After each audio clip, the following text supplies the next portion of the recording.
Country delight buffalo milk ని మా family వాళ్ళకి ఎప్పటి నుండో వాడుతున్నాను. ఈ పాల ఫస్ట్ యూజ్ నుండి నాకు దీనిపైన చాలా నమ్మకం వచ్చింది. Choose Country Delight and live better.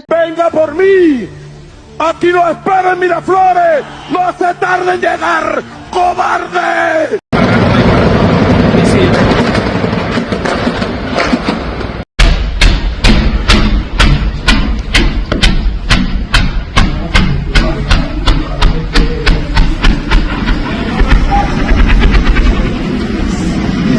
Mira, pero ven acá, no se metan para acá, no saben ustedes ahí que se queda aquí. Sí.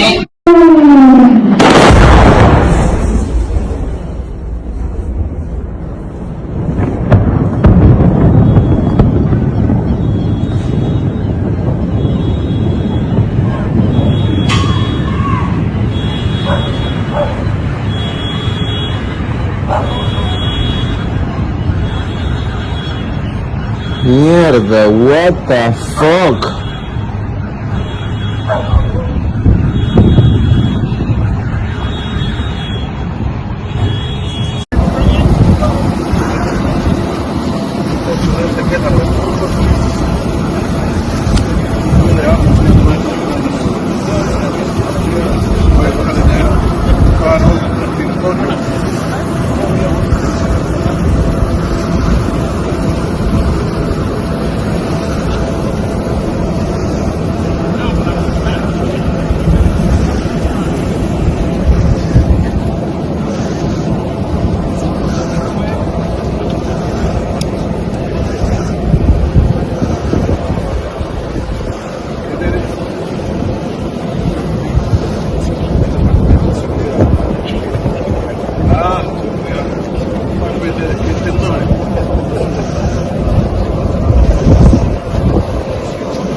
Famoso.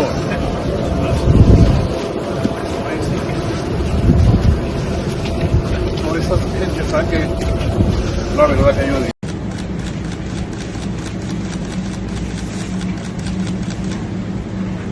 Night, ¿qué se dice? La noche, ¿no? Night. Happy New Year.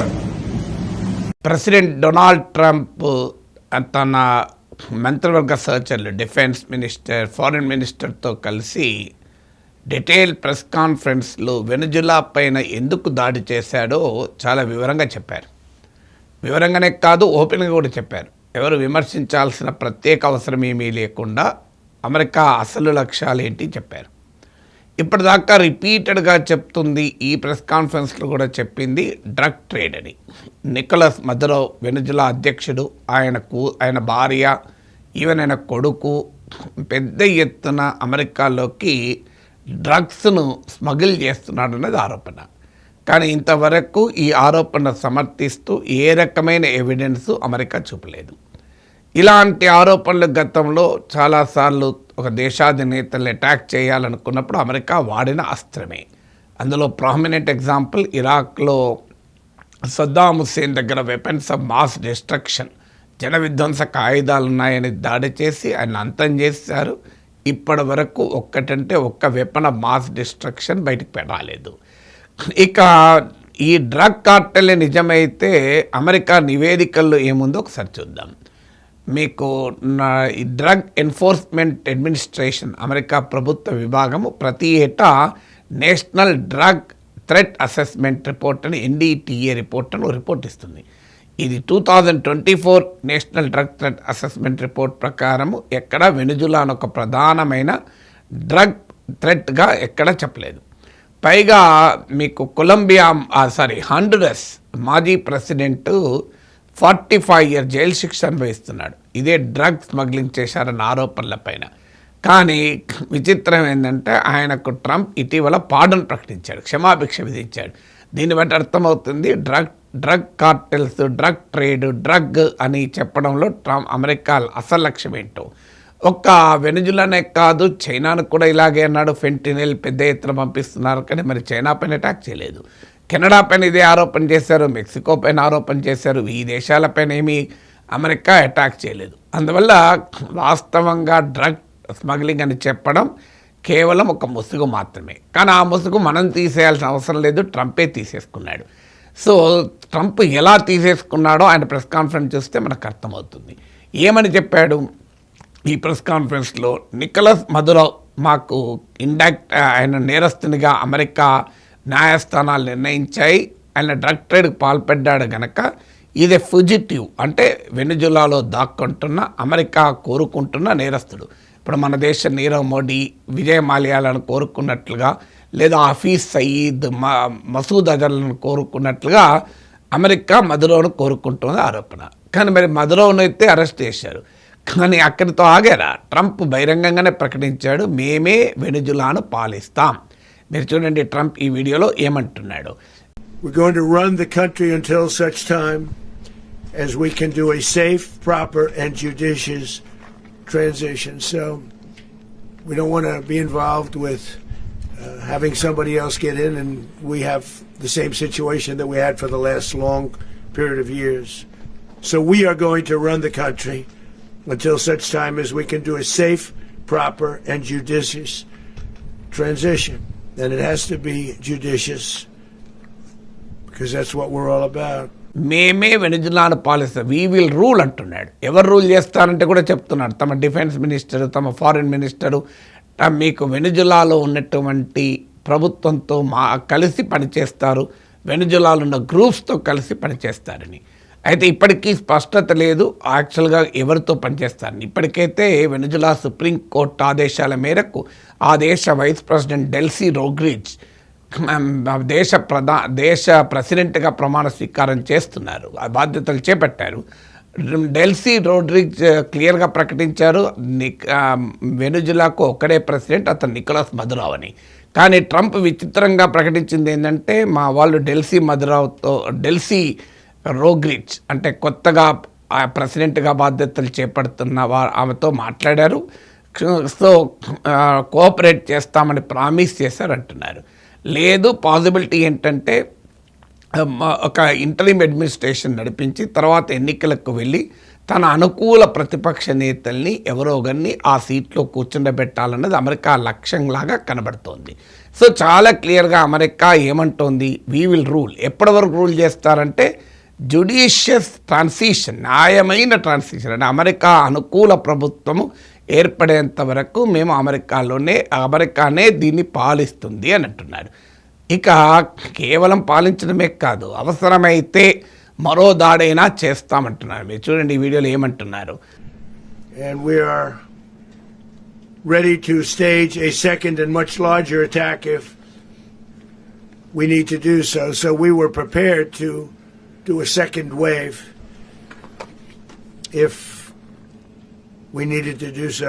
Already మా Nicholas మదురోను నిర్బంధించాక కూడా మరో దాడికి second wave attack కూడా ఉంటుందని అంటున్నాడు. మేము ఉంటుందని అనుకున్నాం, కానీ అవసరం రాలే మదురోను క్యాప్చర్ చేయడానికి, కానీ అవసరమైతే సెకండ్ వేవ్ కూడా ఉంటుంది అని అంటున్నారు. తర్వాత అక్కడితో ఆగడా మీకు ఒక విలేకరు అడిగారు, మరి వెనుజులాలో అమెరికా సైనికులను కూడా ఉంటారా అంటే ఎస్ ఉంటారు, దానికి వెనకాడేది లేదు అని కూడా చెప్పాడు.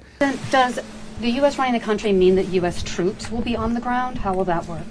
Well, you know, they always say boots on the ground. Oh, so we're not afraid of boots on the ground if we have to have. We had boots on the ground last night. అంటే క్లియర్గా America army వెళ్ళి వెనుజులాను ఫిజికల్గా occupy చేయడానికి సిద్ధంగా ఉంది అనేది ఈ వ్యాఖ్యల బట్టి మనకు అర్థమవుతుంది.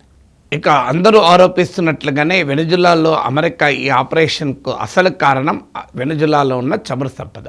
ప్రపంచంలోనే ప్రూవెన్ ఆయిల్ రిజర్వ్స్ అత్యధికంగా ఉన్న దేశం వెనుజులా. ఒక అంచనా ప్రకారం అయితే 17% ఆఫ్ ద ప్రపంచ చమురు నిల్వల్లో, వరల్డ్ ఆయిల్ రిజర్వ్స్లో 17% వెనుజులాలోనే ఉంటాయని అంచనా.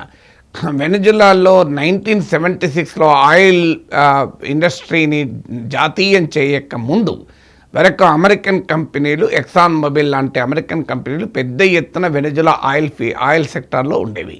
కానీ 76లో ఆయిల్ ఇండస్ట్రీని జాతీయం చేయడం, ఆ తర్వాత 99లో హూగో చావెజ్ దేశ ప్రెసిడెంట్ అయ్యాక సోషలిస్ట్ నాయకుడు, లెఫ్ట్ వింగ్ లీడర్, ఆయిల్ ఇండస్ట్రీని జాతీయం చేసి వెనుజులా ప్రభుత్వ రంగ కంపెనీలే ఆయిల్ ఇండస్ట్రీలో పనిచేస్తాయి. దీనివల్ల వచ్చిన డబ్బులు వెనుజులాలో ప్రభుత్వము అక్కడున్న ప్రజల పేదరిక నిర్మూలన కొరకు, ఇతర సోషల్ ప్రోగ్రామ్స్ కొరకు ఖర్చు పెట్టడం మొదలుపెట్టింది. అప్పటి నుంచి అమెరికా కత్తి కట్టింది వెనుజులాలోని సోషలిస్ట్ నాయకుల పైన. ఎందుకంటే మా ఆయిల్ ఇండస్ట్రీ, మా చేతిలో ఉన్న ఆయిల్ ఇండస్ట్రీని మీరు ప్రభుత్వం టేక్ ఓవర్ చేస్తుందా, మా ఆయిల్ కంపెనీలకు వచ్చే లాభాలను తీసుకుంటుందా అనేది వాదన. మీరు చూడండి, ట్రంప్ ఇది బహిరంగంగానే చెప్తున్నాడు. స్టోలెన్ వెల్త్ అంటున్నాడు. మీరు చూడండి ఈ వీడియోలో. We're going to have our very large United States oil companies, the biggest anywhere in the world, go in, spend billions of dollars, fix the badly broken infrastructure, the oil infrastructure, and start making money for the country. We built Venezuela oil industry with American talent, drive, and skill, and the socialist regime stole it from us during those previous administrations, and they stole it through force. This constituted one of the largest thefts of American property in the history of our country. Considered the largest theft of property in the history of our country. Massive oil infrastructure was taken like we were babies, and we didn't do anything about it. I would have done something about it. మా కంపెనీల నుంచి తీసుకున్న ఆ సంపద అంటున్నాడు. మేమే ఈ oil ఇండస్ట్రీని డెవలప్ చేశాము, అమెరికన్ కంపెనీలు డెవలప్ చేశాం. ఆ అమెరికన్ కంపెనీలు డెవలప్ చేసిన ఆయిల్ సంపదను వెనుజులాలోని సోషలిస్ట్ ప్రభుత్వం జాతీయం చేసి మా నుంచి దొంగిలించుకున్నది, దాన్ని మేము రాబట్టుతాం. ఇంత బహిరంగంగా చెప్తున్నాడు. ఎక్కడ డ్రగ్స్ గురించి కాదు ఇక్కడ ఇష్యూ, ఇది ఆయిల్ గురించి అని చాలా స్పష్టంగా డొనాల్డ్ ట్రంపే చెప్తున్నాడు మీకు. ఎందుకంటే 2002లోనే హూగో చావెజ్ను తొలగించాలని చెప్పి తిరుగుబాటు కూడా చేశారు. కానీ 48 అవర్స్లో తిరిగి చావెజ్ అధికారం చేపట్టారు. పెద్ద ఎత్తున ప్రజలు ఈ నిరసన తిరుగుబాటుదారులపైన తిరగబడ్డారు ప్రజలు. సో ఇక తర్వాత హ్యూగో చావెజ్ తర్వాత అధికారంలోకి వచ్చిన నికోలస్ మదురో ఇదే విధానాలు అనుసరించడం ద్వారా దేశ చమురు సంపదను ప్రభుత్వ రంగ కంపెనీలే నడిపిస్తాయి, అమెరికన్ మల్టీనేషనల్స్కు ఎక్స్ప్లాయిట్ చేయడానికి అవకాశం ఇవ్వము అన్నాడు. ఇది అసలు మదురో పైన, అంతకుముందు చావెజ్ పైన అమెరికా కోపానికి కారణం. ఇది ట్రంపే కాదు, మీకు రుబియో ఇదే చెప్పాడు. ఈవెన్ అమెరికన్ డిఫెన్స్ మినిస్టర్ కూడా ఇదే చెప్పాడు. ఇందులో ఏమీ దాపరికం కూడా లేదు, ఓపెన్గానే బహిరంగానే చెప్తున్నా. మీరు చూడండి ఈ వీడియోలో ఏమంటున్నారు. The other message here is the following. You have a guy, like many people around the world, they like to play games. You have a guy who decides he's going to invite Iran into his country, is going to, do the confiscation of American oil companies, is going to flood our country with gang members. President Trump is deadly serious about stopping the flow of gangs and violence to our country. Deadly serious about stopping the flow of drugs and poison to our people. Deadly serious about getting back the oil that was stolen from us. And deadly serious about reestablishing American deterrence and dominance in the Western Hemisphere. అదే కాదు, even American మాజీ vice president democratic party నాయకురాలు కమలా Harris tweet చేశారు. ఇది క్లియర్గా Maduro నియంతే, అనుమానం లేదు. కానీ మదురో పైన అటాక్ వెనుజులాలో ఈ ఆపరేషన్కు ఎలా డ్రగ్స్తో సంబంధం లేదు, ఇది ఆయిల్ కొరకే చేసిన వ్యవహారం అని అంటే క్లియర్గా అర్థమవుతుంది. ఒకటి, వెనుజులా ఆ చమురు సంపదను మేము కొల్లగొడతాం, దోచుకుంటాం అని బహిరంగంగా ట్రంప్ మాట్లాడుతున్నాడు. ఏమీ రహస్యం కూడా లేదు. మీకు ఇరాక్ అప్పుడన్నా కాస్త ముసుగేసుకున్నారు, కానీ ఇప్పుడు ముసుగే లేకుండా బహిరంగంగా చెప్తున్నారు. దానికి తోడు మేము సైన్యాన్ని కూడా లోపల ఉంచుతాము, ప్రభుత్వాన్ని మేమే నడుపుతాము, మా అనుకూల మార్పు రాజకీయ మార్పును సాధించేంత వరకు ఉంటామని బహిరంగంగా చెప్పారు. అంటే ఇది క్లియర్గా పెట్రో ఇంపీరియలిజం అంటారు, అంటే పెట్రో సామ్రాజ్యవాదం. అంటే చమురు సంపద ఎక్కడుంటే వారు అమెరికా అనుకూల ప్రభుత్వాలుగానే ఉండాలి. Mr. President, why is running a country in South America America first? Well, I think it is because we want to surround ourselves with good neighbors. We want to surround ourselves with stability. We want to surround ourselves with energy. We have tremendous energy in that country. It's very important that we protect it. We need that for ourselves. We need that for the world. And we want to make sure we can protect it. లేదా American కంట్రోల్లోనే ఉండాలి. అందుకే Iraq, Libya లాంటి oil rich countries పైన America ఇదే చేసింది. ఇప్పుడు Iran ఒక oil ఉన్న కంట్రీ, అక్కడ అదే చేస్తోంది. సౌదీ అరేబియా, మీ ఖతార్ లాంటి ఆయిల్ ప్రొడ్యూసింగ్ కంట్రీస్ తమ గుప్పిట్లో పెట్టుకుంది. సో ప్రపంచంలో ఎక్కడ ఆయిల్ ఉన్నా, మినరల్ సంపద ఉన్నా అమెరికా తన చేతిలో పెట్టుకుంది. అందుకే ఇప్పుడు తన మిత్ర దేశమైన డెన్మార్క్ నుంచి కూడా గ్రీన్లాండ్ ఇవ్వకపోతే మిలిటరీ యాక్షన్ బెదిరిస్తోంది. మీకు మినరల్ అగ్రిమెంట్ కుదుర్చుకుంది ఉక్రెయిన్తో, మీకు జెలెన్స్కీతో, మేము యుద్ధానికి ఖర్చు పెట్టాం, మాకు మీ ఖనిజ సంపద ఇవ్వాలని. ఎందుకంటే వెనిజులాలో ఆయిల్ మాత్రమే లేదు, ప్రపంచంలోనే అతిపెద్ద గోల్డ్ డిపాజిట్స్ ఉన్న కంట్రీ కూడా వెనిజులా.